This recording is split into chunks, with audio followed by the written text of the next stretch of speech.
coup, je te demande à toi, Émeraude, excuse-moi, peux-tu être avec un homme qui a peu de moyens? Jamais de la vie. D'accord. Du coup, jamais au grand jamais. Je peux pas prendre un mec qui est nivoisé, tu vois. qu'est-ce que tu entends par nivoisé? Un smicard. D'accord, Émeraude, elle peut pas être avec un Moi, je peux pas me mettre smicard. avec un smicard. Tu fréquentes une personne, tu sais, l'exemple, la personne avec qui je suis actuellement, au début, c'était pas une personne qui était autonome. Je suis arrivée dans sa vie comme une éclair. Ouais, mais Zélie, on n'est pas des assistantes sociales. Mais ça n'a rien à voir avec Ouais, mais il y a des gens, par exemple, comme moi, je suis pas là pour te materner. En fait, je suis pas ta mère. Tu vois ce que je veux dire? C'est pas moi de t'éduquer, de te dire, ouais, comme t'es là. Mais non, il y a des trucs que tu peux apprendre à ton homme. Mais je suis désolée, c'est pas moi qui va te dire, lève-toi, lève ton cul, va travailler, en fait.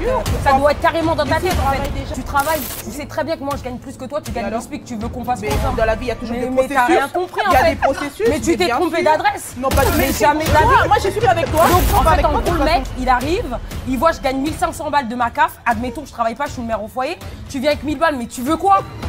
Tu veux quoi dans ma vie en fait? Parce que je vais faire quoi de tes 1000 balles? Parce que déjà, je gagne plus que toi. Ça veut dire que moi, déjà, je m'occupe de moi tout carré, mes ongles, ils sont bien, moi, crème vide, banini et tout ça. Toi, tu viens, tu me ramènes 1000 balles.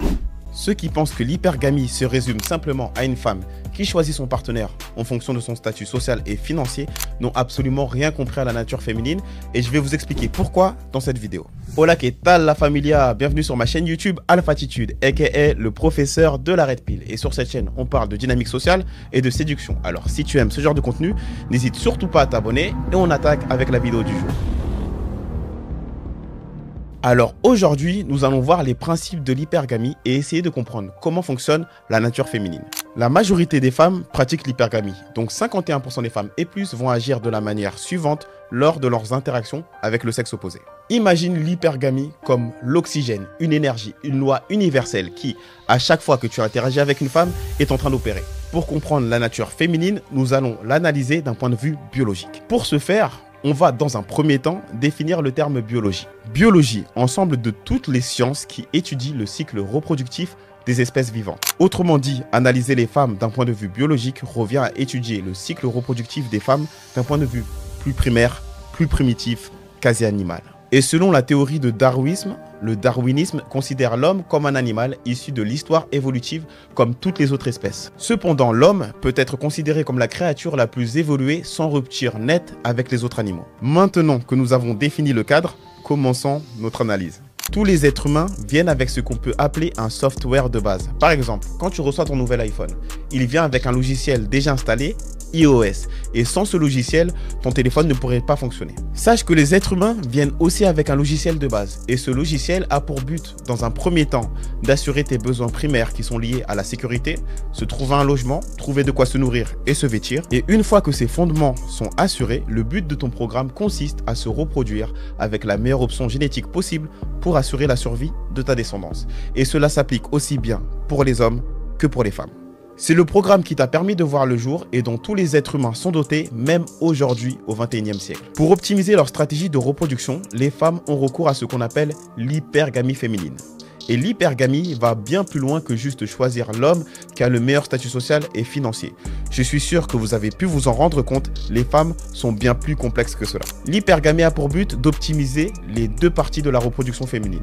Rappelez-vous de ce que je vous ai dit à propos de notre software de base qui a pour but de, dans un premier temps, de nous reproduire avec la meilleure option génétique possible. Dans un deuxième temps, d'assurer la survie de notre descendance. La première partie de l'hypergamie consiste donc à se reproduire avec la meilleure option génétique possible. Et je suppose que vous voyez à quoi je fais référence quand j'utilise le terme se reproduire. Je parle d'avoir des relations intimes. Cette partie consiste à trouver un homme avec les meilleurs gènes possibles pour que sa descendance puisse bénéficier de ces mêmes gènes à son tour. Dans le cadre des relations homme-femme, ces gènes se caractérisent par des attributs physiques tels que la taille, la musculature, la barbe, des traits de visage symétriques. Pour résumer, un homme avec de belles proportions. Des attributs physiques qui montrent aux femmes de façon consciente ou inconsciente que si elles se reproduisent avec ce type d'homme, ma descendance va aussi bénéficier de ces caractéristiques qui vont lui permettre à son tour d'être dans les meilleures conditions pour assurer sa descendance et ainsi assurer la survie de l'espèce. Mais je vous vois venir les mecs fragiles, ceux qui pensent que s'ils n'ont pas les caractéristiques physiques nécessaires, ils ne pourront jamais avoir de succès avec les femmes. Déjà, dans un premier temps, beaucoup de caractéristiques physiques sont améliorables, telles que la musculature et bien d'autres. Mais je ne vais pas aller plus loin car ce n'est pas le thème de la vidéo. Mais ce qui est intéressant, c'est que certaines caractéristiques qui ne sont pas liées au physique peuvent aussi montrer un avantage génétique qui va optimiser la première partie de l'hypergamie. Des attributs tels que le leadership, la capacité à résoudre des problèmes, le fait d'être respecté au sein d'un groupe, d'être cohérent et ferme dans tes prises de décision, la confiance en soi, le courage et ta capacité à protéger une femme face à une menace. Des caractéristiques qui sont liées à la protection aussi bien de manière physique que via ton attitude. Une femme qui se sent protégée et sent qu'elle peut suivre un homme et lui laisser le total lead sans avoir à se préoccuper des potentiels problèmes qu'elle peut être amenée à faire face au cours de sa vie, va réveiller en elle une émotion, le désir. Tous ces attributs, lorsqu'ils sont réunis chez un homme, créent un désir animal chez la femme. D'un point de vue biologique, la masculinité, qu'on peut appeler aussi la virilité, se définit par les caractéristiques qui créent du désir chez les femmes. Par conséquent, on peut en déduire que les femmes sont attirées par les hommes masculins et que la virilité, tant physique que comportementale, est ce qui attire les femmes. Lorsqu'une femme rencontre un homme qui incarne toutes ces caractéristiques, elle manifestera son désir à travers divers signes d'intérêt.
Pour résumer à cette étape de la reproduction qui consiste à se reproduire avec la meilleure option génétique possible, la femme est à la recherche de critères liés à la masculinité.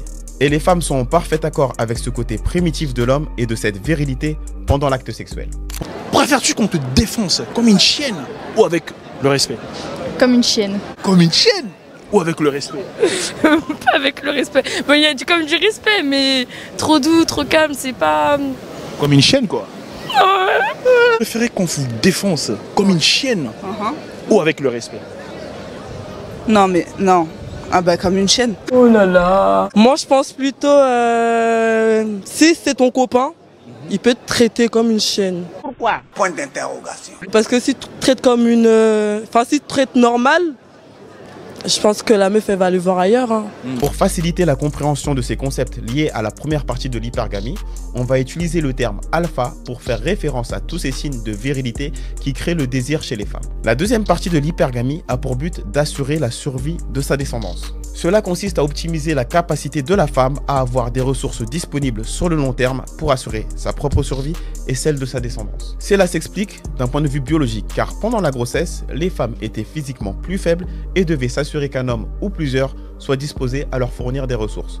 Sans cela, elles risquaient la mort et l'arrêt de la propagation de leurs gènes, ce qui va à l'encontre de l'hypergamie. Cela se caractérise par un homme qui, dans ses interactions avec les femmes, a une facilité à partager ses ressources sans que les femmes aient une grande contrepartie à donner. Et quand je parle de ressources, je fais référence aux ressources temps, énergie, argent et attention. Les hommes qui interagissent de ce côté de l'hypergamie sont à la recherche de la reproduction et par conséquent du désir des femmes, chose qu'elles démontrent de façon instinctive aux hommes alpha qu'elles considèrent avec les meilleurs gènes.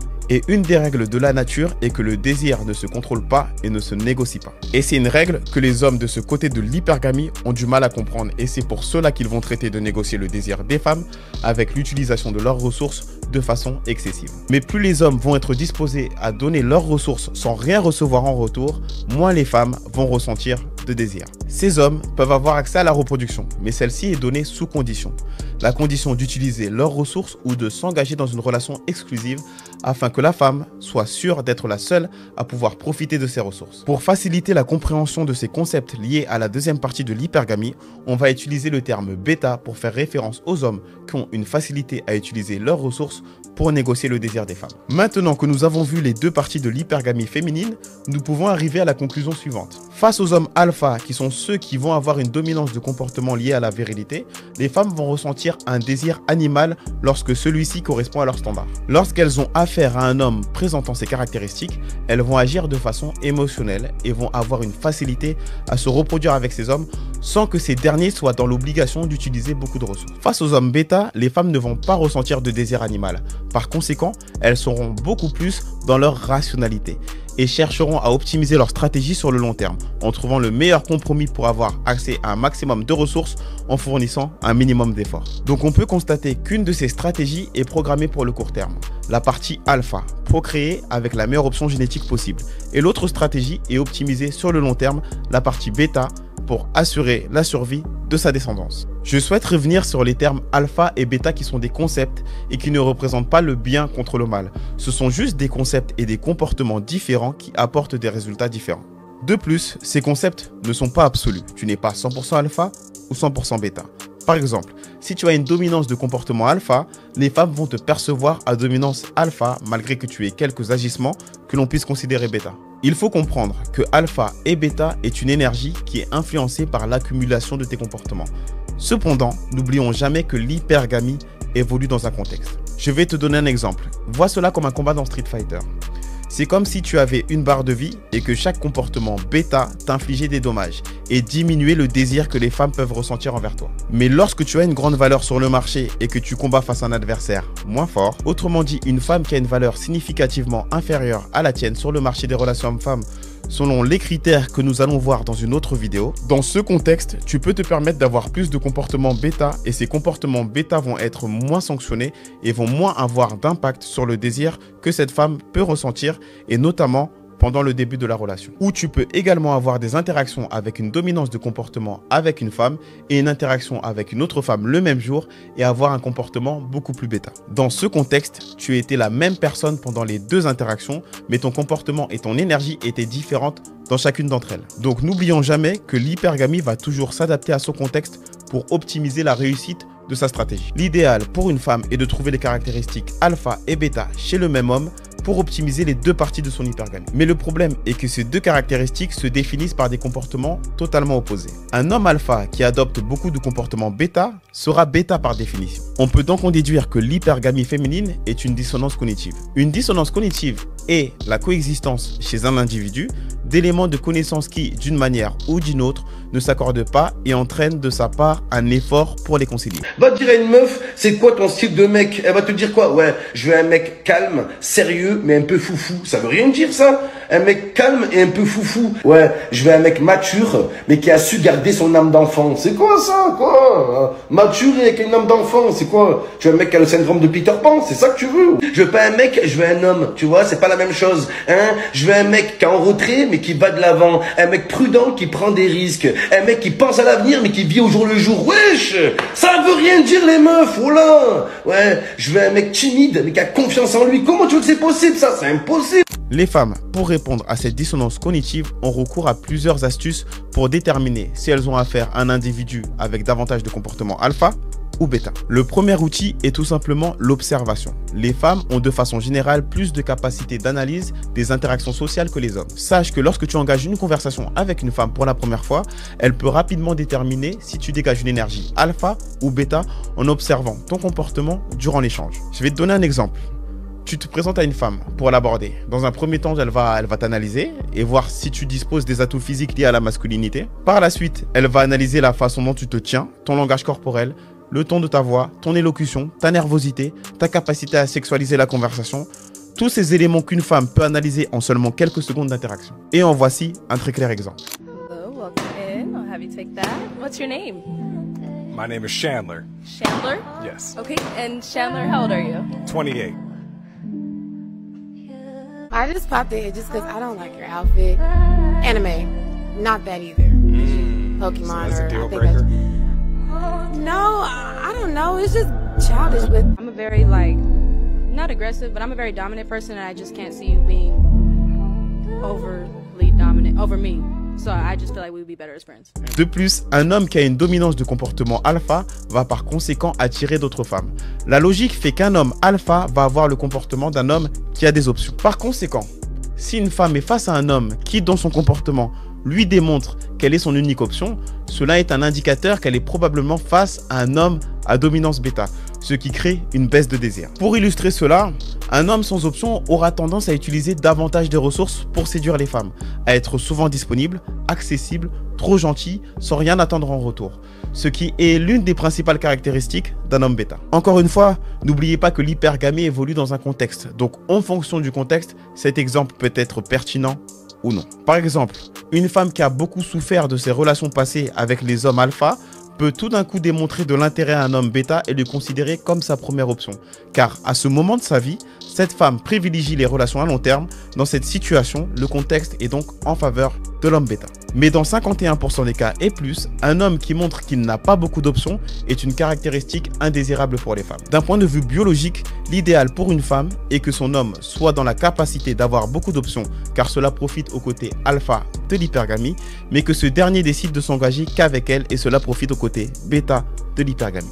Et c'est de là que naît la présélection féminine. La présélection féminine est un concept qui démontre que lorsqu'une femme rencontre un homme et que cet homme reçoit la validation, l'attention et le désir de plusieurs femmes, cela crée un désir ou un intérêt en elle sans que cet homme ait besoin d'interagir directement avec elle. Un homme qui suscite autant de désirs chez d'autres femmes est perçu comme compétent sur les critères liés à la partie alpha de l'hypergamie. La présélection féminine est donc un outil qui permet aux femmes de savoir si elle est face à un homme à dominance alpha de façon rapide, car elle n'aura même pas à initier d'interaction avec lui pour disposer des éléments nécessaires pour savoir si cet homme peut optimiser son hypergamie. Un exemple qui peut illustrer cela, un homme dans un carré VIP en boîte de nuit entouré de belles femmes, par exemple. Une femme, lorsqu'elle voit cela, sait que cet homme a potentiellement beaucoup de valeur sur le marché et a probablement des chances d'être alpha et de pouvoir optimiser son hypergamie. Une autre stratégie que les femmes peuvent utiliser de façon inconsciente consiste à donner la définition de l'homme bêta comme fiche de poste pour répondre aux standards des femmes. Cette stratégie est astucieuse car si un homme bêta entend cela, il va s'adapter au discours des femmes et adapter tous les comportements demandés par la fiche de poste qui consiste à être serviable, romantique et très intentionné avec les femmes sans quasiment rien attendre en retour. Conséquence de ce comportement bêta, baisse de désir. Car si les femmes disaient aux hommes « moi ce qui me plaît c'est un homme alpha », dans cette situation les hommes alpha et les hommes bêta adopteraient des comportements alpha pour plaire aux femmes. Et les bêtas pourraient agir de façon contre nature en simulant d'être alpha pour avoir le désir des femmes.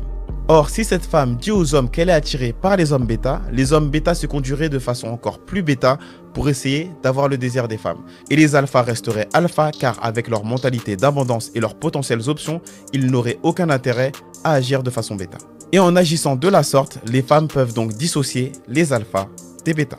Et la séduction, c'est comme jouer à chou-fleur. Les hommes initient les interactions et montrent leur intérêt, mais doivent attendre un intérêt réciproque pour continuer à investir dans l'interaction.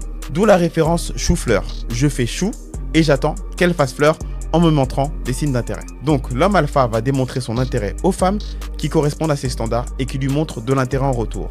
Là où l'homme bêta va tout faire pour devenir le standard des femmes. Et lorsqu'un homme a des standards et attend des femmes qu'elles lui montrent de l'intérêt en retour, on peut se retrouver dans ce genre de situation. Coucou, petite question. Vous m'expliquez pourquoi les mecs c'est devenu des princesses en 2024? Je comprends pas. Soit vous êtes des relous, soit vous êtes des princesses. C'est quoi le concept? Moi j'ai rencontré un mec, je lui ai donné mon Insta. Il m'a écrit le lendemain, j'ai répondu vite fait, je l'ai pas follow parce que bon bah on se laisse un peu désirer, on se fait un peu désirer, c'est comme ça, on est des nanas mignonnes, tu vois. Le mec il voit que je fais pas du rentre dedans, je réponds tranquillement, il me unfollow, il part. Je reviens vers lui, je dis mais en fait mec, qu'est-ce que t'as pas compris en fait? Il faut me faire la cour en fait, il faut relance en fait, fais des trucs, montre que t'as vu, tu mets du tien, genre fais un peu de cardio. Fais des trucs. J'ai dit, mais toi, tu manques de persévérance, en fait. Toi, t'envoies ton CV, on te répond pas, ou on te dit, on va traiter ton dossier, on revient vers vous dans les plus brefs délais, tu dis au revoir. C'est comme ça, toi. Bah, ça m'intéresse plus, en fait, je lui ai dit. Voilà, je suis célibataire. Et cette technique de shaming qui se définit par l'emploi d'un langage violent pour humilier et se moquer d'une personne permet aux femmes d'optimiser la partie bêta de leur hypergamie. Car selon certaines d'entre elles, un homme devrait être prêt à investir toutes ses ressources dans une relation sans rien attendre en retour. Maintenant, je tiens à préciser qu'un homme doit garder ce côté masculin dans la relation. Et par conséquent, il sera souvent amené à faire le premier investissement pour commencer l'interaction. Et sera amené à utiliser davantage de ressources financières que les femmes dans les interactions, mais cela ne doit pas être fait de façon disproportionnée et sans contrepartie aucune. La dernière technique que les femmes ont pour dissocier un alpha d'un bêta consiste simplement à effectuer ce qu'on appelle des cheat tests. Ces techniques consistent à mettre les hommes à l'épreuve. Lorsqu'une femme interagit avec un homme, et notamment dans un contexte romantique tel qu'un premier rendez-vous, la femme se pose constamment cette question de façon consciente ou inconsciente. L'homme avec lequel je suis en train d'interagir est-il alpha ou bêta? Et pour illustrer cela, imagine que tu interagis avec une femme et que cette femme, pendant vos interactions, a du mal à te positionner, à savoir si tu es d'un extrême bêta ou alpha. On va supposer qu'elle te perçoit sur un ratio 50-50.